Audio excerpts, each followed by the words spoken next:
প্রিয় মাছ চাষি ভাই বোনেরা, আসসালামু আলাইকুম। রনি মৎস্য আচারী পক্ষ থেকে আপনাদের সকলকে জানাতে শুভেচ্ছা ও অভিনন্দন। প্রত্যেক দিনের না আজকেও আমি হাজির হয়েছি আপনাদের মাঝে কিভাবে বাণিজ্যিকভাবে মাগুর মাছ চাষ করে লাভবান হতে পারবেন এই বিষয় নিয়ে। সাধারণত মাগুর মাছ আমাদের দেশের বহুল পরিচিত একটি মাছ।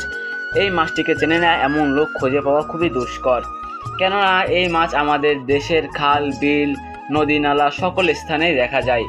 এই মাছটি চাষ করে যে কেউ অনেক দ্রুত লাভবান হতে পারবেন, কেননা এই মাছের রয়েছে অতিরিক্ত শ্বাসনালী। এই শ্বাসনালীর দ্বারা এই মাছটি খুবই কম পানিতেও বেঁচে থাকতে পারে দীর্ঘদিন।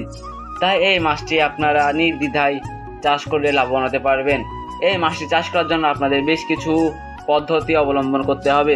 এই পদ্ধতির মধ্যে প্রথমেই রয়েছে পুকুর প্রস্তুতি।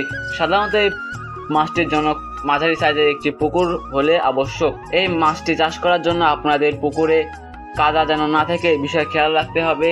পুকুরের উপরে যেন বড় বড় গাছপালা না থাকে এই বিষয়ে খেয়াল রাখতে হবে। এরপরে রয়েছে পোনা প্রস্তুত। ভিডিওর মধ্যে এবং ডেসক্রিপশনে আমাদের ঠিকানা দেওয়া আছে। এই ঠিকানা এসে বা আপনারা আমাদের সাথে যোগাযোগ করে আপনারা মাছ নিতে পারবেন। তো আর দেরি কিসের, আজই চলে আসুন, আপনাদের নিজস্ব পোনা বুঝে নিন। আজ এই পর্যন্তই, ভালো থাকবেন সবাই, দেখা হবে অন্য কোনো ভিডিওতে।